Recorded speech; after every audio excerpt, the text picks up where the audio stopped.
இனிய வணக்கம். Style logic YouTube channel உங்களை மீண்டும் சந்திப்பதில் மிக்க மகிழ்ச்சி. சரி, ஆப்பிள் வீடியோ கேம்ஸ் இந்த செக் புக் அப்படின்ற அந்த கேம் வந்து பார்த்திங்கன்னா ஃபெசிலிட்டி ஆர்டர் ஆஃப் செக், அந்த படத்துக்கு அப்புறம் கேமா இல்லை கேமுக்கு அப்புறம் படமா அப்படின்னு கேட்டால், ஃபெசிலிட்டி இருக்கிறதுனால வந்து பார்த்திங்கன்னா ஃபஸ்ட்டு கேமு வீடியோ கேம்ஸு, அதுக்கப்புறம் படம் கூட எடுத்துக்கலாம். ஓகேவா? அதனால் எல்லா கேம்ஸுமே பார்த்திங்கன்னா வச்சுங்களேன், ஃபஸ்ட்டு வந்துட்டு வீடியோ கேம்ஸை ரெடி பண்ணலாம், அதுக்கப்புறம் படம் எடுத்துக்கலாம். ஓகே, ஏன்னா வந்து ஸ்கிரிப்டு, ஸ்க்ரீன் ப்ளே, டயலாக்ஸு எல்லாமே ஆல்ரெடி இருக்குது. அதனால் ஃபஸ்ட்டு வீடியோ கேம்ஸை ரெடி பண்ணிக்கலாம்.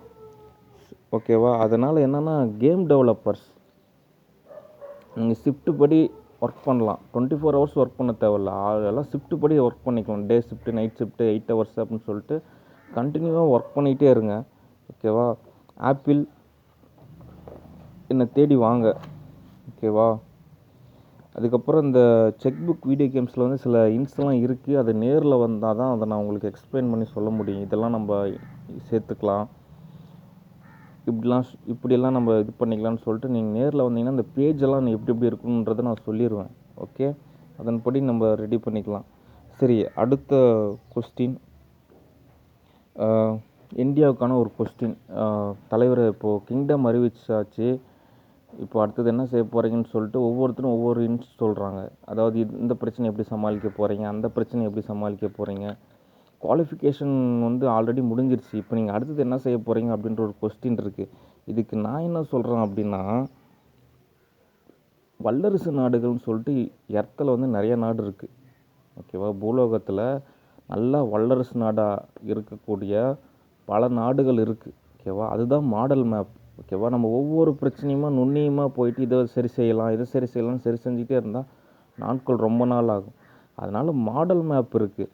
அதை வச்சு இந்தியா எப்படி ஒரு வல்லரசு நாடுனா எப்படி இருக்கும், எப்படி எஜுகேஷன் இருக்கும், எப்படி வாழ்க்கை முறை இருக்கும் அப்படின்றதெல்லாம் இன்க்ளூட் பண்ணிட்டு, அதே மாதிரி கலாச்சாரம், பண்பாடு, பாரம்பரியம் இன்க்ளூட் பண்ணால் வல்லரசு நாடு. ஓகேவா? அவ்வளோதான்.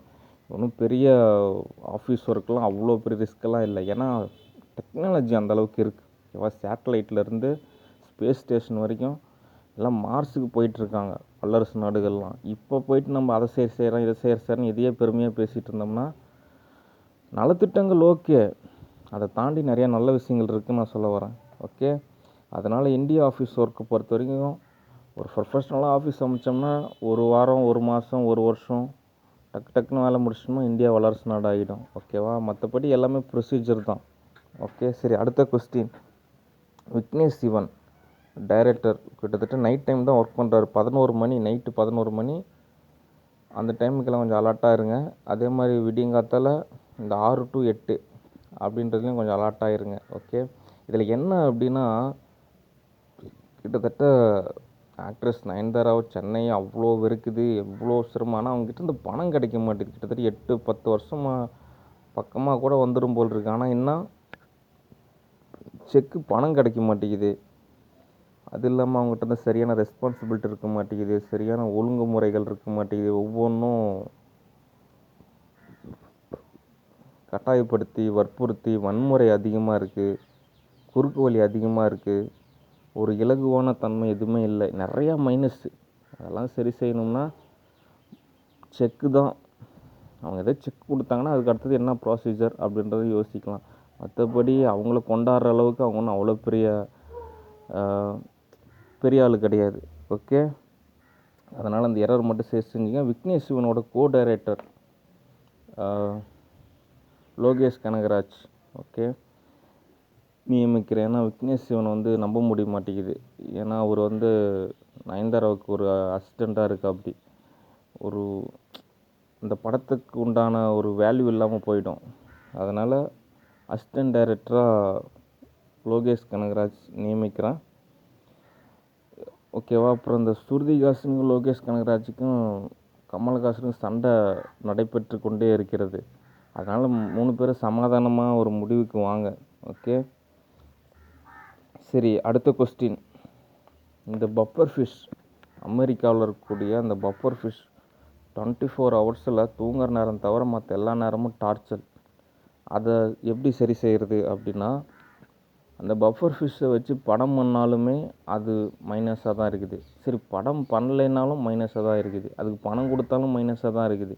அதுக்கு எது பண்ணாலுமே அது தன்னுடைய மைனஸை மட்டும்தான் வெளிப்படுத்துதே தவிர ஒரு சமாதானத்தையோ எதையுமே வெளிப்படுத்த மாட்டேங்குது. அது தன்னைத்தானே உயரவாக நினச்சிக்கிட்டு நான் கெத்தாக இருக்கணும் அப்படின்றதுக்காக ஆன்லைனில் தொடர்ச்சியாக தன்னை நிலைநிறுத்திக்கணுங்கிறதுக்காக போராடுது. ஆனால் காசு டெபாசிட் பணம் கேட்டால் மட்டும் யோசிக்கிறாங்க. அதனால் அதெல்லாம் மைனஸு. அதெல்லாம் சினிமா இண்டஸ்ட்ரீஸ்லேயே இருந்துச்சுன்னா ஒரு ஒழுங்கீனத்தோட வெளிப்பாடாக தான் இருக்கும். அதனால் கொஞ்ச நாள் மெடிடேஷன், தியானம் இதெல்லாம் செஞ்சு ஒரு ஒழுங்குக்கு வந்ததுக்கப்புறம் என்னென்னு பார்க்கலாம். இல்லை அப்படின்னா ஆல்ரெடி சொன்ன மாதிரி கியூபாக்கு அமுச்சு விட்ருங்க. ஓகேவா? சரி, அடுத்த கொஸ்டின்னா சைமன் பீட்டர் கொஸ்டின் கேட்டிருக்காரு.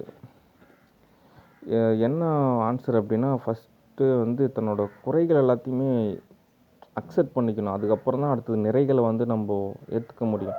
இருக்கிற ஃபாஸ்டரு அவங்கள எல்லாமே நீங்கள் இளக்காரமாக நினைக்க தேவையில்ல. ஓகேவா? இதில் மார்க்கு, லூக்கா, யோவான் இந்த சில அதிகாரங்கள் மட்டும்தான் பைபிளில் கரெக்டாக இருக்கும், மற்றெல்லாம் தேவையில்லை அப்படின்ற சொல்கிறதெல்லாம் ரொம்ப தவறு.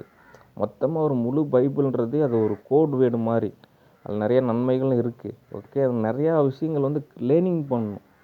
ஓகேவா? ஒரே குதிரைக்கு லாடம் கட்டின மாதிரி ஒரே திசையிலே போகக்கூடாது. அதில் நிறையா விஷயங்கள் இருக்குது. ஓகேவா? இதில் என்ன உங்களுக்கு புரிகிற மாதிரி சொல்லணும்னா, இப்போ ஒரு பணக்காரன் ஆகணும்னா என்ன பண்ணணும்? ஆல்ரெடி பணக்காரங்களானவங்ககிட்ட போய் அவங்க எப்படி பணக்காரங்கனாங்கன்னு சொல்லிட்டு ஒரு வே இருக்கும். அந்த பாதையில் போனோம்னா பணக்காரங்களாயிடலாம். அதுதானே வே. அதே மாதிரி தான் இப்போது நான் ஒரு அச்சீவ்மெண்ட்டில் இருக்கேன்னா நான் எப்படி இந்த பாதைக்கு வந்தேன் அப்படின்ற மாதிரி சில விதிமுறைகள் இருக்குது. அதை ஃபாலோ பண்ணால் அதில் என்னையே நீங்கள் முழுசாக ஃபாலோ பண்ணக்கூடாது. ஏன்னா எனக்குன்னு ஒரு தனித்துவம் இருக்குது. அதே மாதிரி உங்களுக்குன்னு ஒரு தனித்துவம் இருக்குது. அந்த பாதையில் தான் நீங்கள் பயணிக்கணும். ஓகே, இதில் இந்த லேர்னிங் ப்ராசஸ் 1 நாள் 2 நாள் 1 மாதம் 2 மாதம் 3 மாதம்லாம் கிடையாது. இதெல்லாம் வருஷ கணக்கில் ப்ராக்டிஸ் பண்ணணும், பயிற்சி பண்ணணும். அப்போ தான் ஒரு குறிப்பிட்ட லெவலுக்கு அடைய முடியும். ஒரு சில சக்திகள் கிடைக்கிற மாதிரி இருக்கும், ஆனால் அதுக்கப்புறம் அதனால் மிகப்பெரிய ஆபத்து ஏற்படும். அதனால் அந்த சக்தி கிடைக்கிறதெல்லாம் என்ன சொல்கிறாங்கன்னா, அது அவாய்ட் பண்ணிட்டு அடுத்த லெவலுக்கு தான் போகணுமே தவிர அதையே பெருசாக நினச்சிட்டு இருந்தீங்கன்னா இருக்கிறதும் போயிடும் அப்படின்றத நீங்கள் மறந்துடக்கூடாது. ஓகே, மற்றபடி அக்கௌண்ட்ஸு எதுவுமே ஒரு தெளிவில்லை. நான் சொன்னேன், உங்களுக்கு இருக்கிற வசதி ஃப்ளைட் ஏறி போனீங்கன்னா கண்டிப்பாக உங்களை மீட் பண்ணுவாங்க. காசு பணம் சம்பாரிச்சா நான் 4 காசு சம்பாரிச்சேன்னா உங்களுக்கு கொடுப்பேன் அப்படின்னேன். நீங்கள் எந்த வேலையுமே செய்யலை. அது இல்லாமல் ஒரு ஒய்ஃப்னு ஒருத்தர் இருக்காங்க அப்படின்னா அவங்க ஒரு நல்ல ஃப்ரெண்டு மாதிரி, ஒரு நல்ல ஒரு தோழி மாதிரி, ஒரு பார்ட்னர் மாதிரி. அவங்கக்கிட்ட போயிட்டு நீங்கள் உங்கள் ஈகோவையும் உங்கள் கௌரவத்தையும் நிலைநாட்டுன்னு நினைக்கிறது ரொம்ப தவறு. உங்கள் ஒய்ஃபுக்கிட்டே நீங்கள் ஒரு க்ளோஸாக இல்லைன்னா நீங்கள் யாருக்கிட்ட போய் க்ளோஸாக இருக்க போகிறீங்க? அதனால் உங்கள் ஒய்ஃபோட கௌரவத்துக்காக நீங்கள் எனக்கு உதவி பண்ணுற மாதிரியும் சில நேரத்தில் உதவி பண்ணாத மாதிரி இதெல்லாம் விட்டுட்டு ஒரு ஜாப்னு இருந்தீங்கன்னா ஒரு பாஸ் என்ன சொல்கிறாரோ அதுதான் செய்யணும். அப்போ தான் நான் உங்களுக்கு சேலரி தர முடியும். நீங்கள் ஆற்றுல ஒரு கால் சேத்துல ஒரு கால் இருந்தால் எப்படி? அதனால தான் சரி ஓகே நீங்கள் இவ்வளோ சங்கடப்படுறீங்கன்னு சொல்லிட்டு தான் உங்கள் ஜாபை விட்டு நான் கேன்சல் பண்ணேன். மற்றபடி எந்த ஒரு மைனஸுமே கிடையாது. ஓகே, இதில் என்னென்னா கௌரவம் பார்க்காம நல்லா இறங்கி உழைக்கக்கூடிய நபர் தான் ஆக்டர் அஜித்குமார். அதனால் அவரை செலக்ட் பண்ணேன்.